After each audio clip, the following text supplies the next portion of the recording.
Hello there. I have invited Mark Hovatter, LAUSD's Chief Facilities Executive, to join me again tonight, this time to talk to us about a very important issue, water quality in LAUSD schools. You know, when I was a principal, I remember we had to flush those faucets every single day and then turn in a report and swear that we actually had the water running. So we did that. It was called the flushing report. So I'd like to start with one very important question for Mark. And could you tell us what is actually considered safe drinking water? Well, thank you, Mr. Smarlson, for inviting me to talk about one of my favorite subjects, and that's safe drinking water for our program. Safe water is so important to us as part of our program. Drinking water is one of the most fundamental elements to health, having a healthy body. And if you're drinking water that is not safe, it kind of defeats the whole purpose. So we've got a concentrated effort on making sure water is safe. There's been a lot of attention in the media because there are various areas across the country that have discovered that their drinking water had high contents of lead. This isn't something new to us. We started this about 30 years ago, started testing our fountains for lead. And at the time, the industry standard was 5 parts per billion. No more than 15 parts per billion. A part per billion, obviously that's smaller than what the eye can see, but that was the standard, that anything more than 15 parts per billion created a health risk to anyone that was drinking it. And about 30 years ago, when we first started testing it, we had several fountains that were above the 15 parts per billion. Our testing included two phases. First, we tested it at the beginning of the week after the pipes had sat stagnant for the weekend. And then we flushed the fountains, meaning turned them on and let them run for 30 seconds. And then we tested it again. Anything that could not be less than 15 parts per billion, by flushing it for 30 seconds, we just took out of service. We started out with 60,000 drinking fountains, and that took us down to about 50,000 or so. And of those that remained, 19% of all those fountains had to be flushed for 30 seconds before they would be under that area. So we like to be very conservative, and we said we will flush, since some of our fountains have that content that's too high, and it might be too hard to figure out, was this the good one or that the bad one? We just flushed everything. And we required all of our principals to certify every month that they had been flushing them every single day. It was a very conservative approach that we had, but we tend to be conservative when it talks about safety. But this way we could be assured that everyone would be drinking out of a fountain that had less than 15 parts per billion of lead content. And I appreciate that, Mr. Hovatter, but I just want our audience to know what a tedious task that was every single day, to go to every single water fountain and flush it for 30 seconds. You know, our custodians and our plant managers have enough to do every day, but that was on top of everything. So I just want you to know we were really very concerned about water quality in our schools. And I wanted to invite you back because you presented at the board meeting on March 27th, 2023, when we approved adding $33 million to the budget of our drinking water quality program. Now, can you tell us how LAUSD, and of course our taxpayers, have been at the forefront of investing and improving drinking water quality in our schools? Well, as you mentioned, it was quite a burden to flush the water every single day. Not only flushing the water, but then you had to fill out a report, and then we had to have people that monitor reports, and then we had to go out and threaten principals if they didn't fill out their reports or get it done.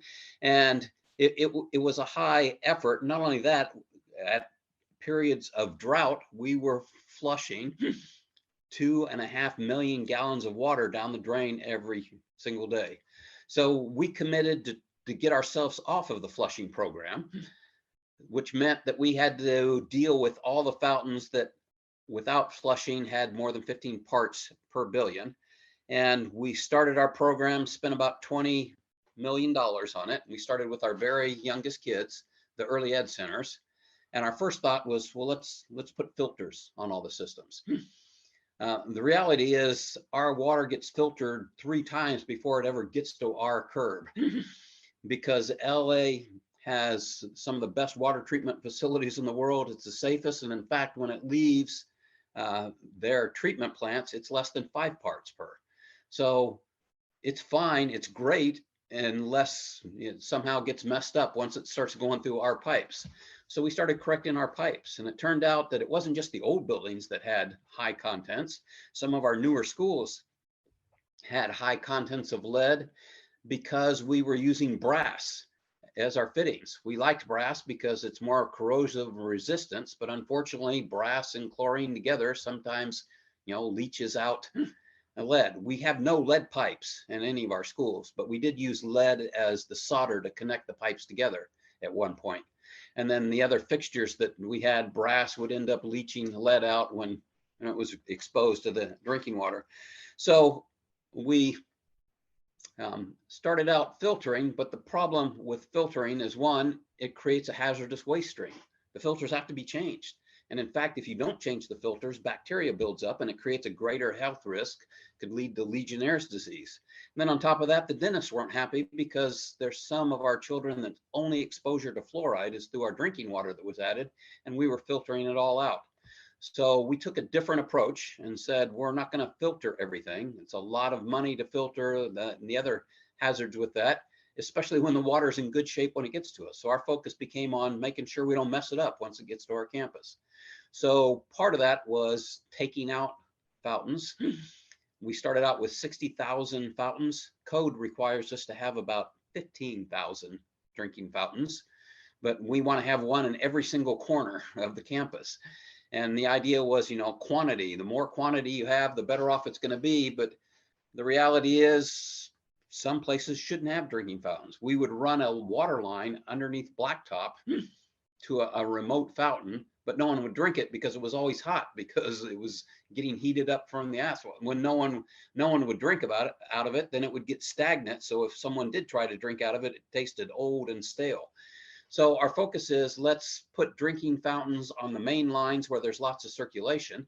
As we did that, people would come up and say, thank you for filtering that water. We hadn't filtered it. We just took it off of a 1/2-inch line and put it on a 1.5-inch line. So there was always fresh water running through. So that was our focus. And we actually got to the point where we were able to take everyone off the flushing program because every one of our fountains that remained in service were less than 15 parts per billion. And that was pretty good. And we celebrated for about a day because we've evolved as a society, and 15 parts just isn't acceptable anymore. 5 parts per billion is what the requirement is for those disposable plastic bottles that end up, in a landfill or in the ocean, break down into microplastics.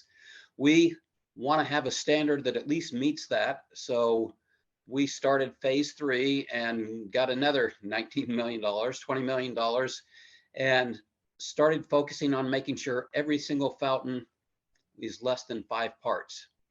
The first $5 million we spent was testing our fountains. It's a rigorous testing program to make sure they're current, to see what that condition is before we start to deal with it. So people say, why don't you just, test the fountains every day? Well, to go through that testing program is pretty expensive. So we do it every few years. We'll do 100% testing, and then we do on every single fountain. And then we do random testing. And then anytime there's an outage, you do work on a drinking fountain, you test that as well. Today, we have 77% of all of our drinking fountains that are less than 5 parts per billion. So it really pains me when I hear people talking about don't drink the water at the school district because it's bad. 77% of every one of our fountains is less than 5 parts per billion. And that's the same standard you're going to get if you go put $1 in a vending machine and get a plastic bottle. Yeah, that's great news. Great news. Great news, Mr. Hovatter. I wanted to mention to you a couple of things that you said. First of all, I remember that if you are late with your water testing report, you got a call from the district office saying, send that report in. And with all the work that the principals were doing every single day, you know, sometimes it would slip your mind. So that's really important. You also mentioned about wasting water. And at that time, when we were doing the testing, there was a drought, right? And the DWP was encouraging us, don't waste water. If you have to let water run, put it in a bucket, right? And then go water your plants. So look at the water we were wasting in that program. I am so happy that you have fixed that problem for us so that we don't have to run the fountains like that. And when you mention filters, you are so right. When I go to the gym where there's a filtered water fountain and it has a green and it has a yellow light and it has a red light, and I won't use that filling station if it's on red, because like you said, it could be full of bacteria. So it's better to do your system of doing less than five per billion. That's the way to go. And I appreciate that. So the latest action we took to the board for the 33 million was to get the rest of our fountains off. Our target is to have every single fountain less than 5 parts per billion. So we needed, we asked for $33 million to do this. That is going to assure every elementary school is less than 5 parts per billion. And of the secondary schools that remain, 77% of those fountains are already less than 5 parts. And that's a commitment we've got. It takes a little bit of money to do that, but you know what do we do that's more important than making sure everyone has the opportunity to have fresh, safe drinking water? That is so true, Mr. Hovatter. But you know, our taxpayers are listening to this, and I'm sure they're saying $33 million. That may seem like a lot of money. So how many stations do we have in our schools? We have about 35,000 drinking fountains left. Our focus is not on the quantity that we have, but on the quality. You know, I mentioned how much it costs to test all of those. We also have to maintain them, and of course, our custodians have to clean them. When the reality is we can make sure that we've got higher quality and guarantee it by doing more frequent testing when we have less fountains. Most people today depend on some sort of water bottle that they carry with them. We would like that to be a non-disposable water bottle that you don't have to pay for, that you get right out of our fountains. So our focus is going to be take out the fountains that are not meeting our standard and replace them, not one for one, but to make sure that every school has got several of these water fill stations that are going to be installed so they can fill up their water bottle and then have that whenever they need it. Yeah, and those bottle filling stations are really, really exciting to me because I've seen them work. And in my couple of schools, I've seen the bottle filling stations, and more schools are now having these bottle filling stations. Can you tell us a little bit more about this development? Which, by the way, there was a time when I paid for them out of my own board District 3 budget because they were so important. But now, thanks to you, it's a district-wide program. Tell us about that. We're going to get a water fill station at every single school that we have.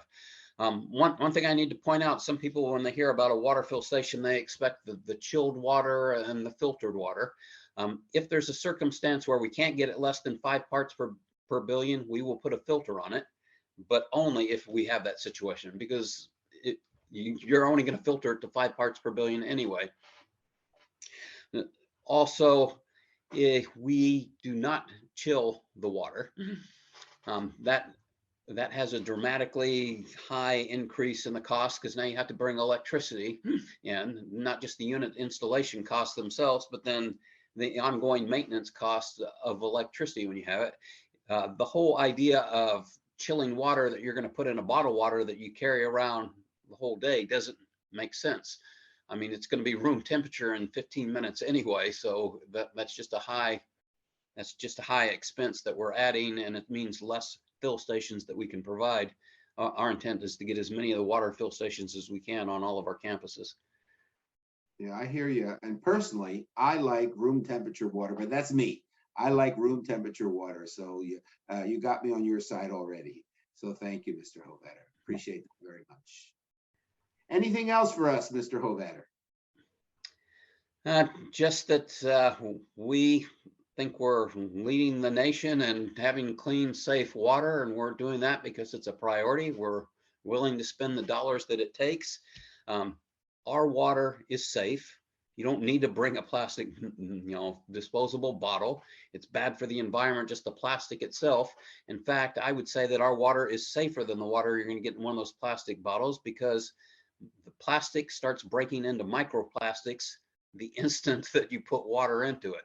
So you get a bottle that's a month old and it's had a month to have bad things added into the water that you're supposedly buying because it's better quality. You're not going to find plastics in our water. It's going to be less than the lead content that you're going to have in bottled water, and it's better for the environment. It's safe to drink our water. Tell a friend. I appreciate that. Thank you, Mr. Hovatter, and thank you for joining us on this podcast. And again, thank you for thinking of our kids and having fresh water for all of our students and staff. Thank you.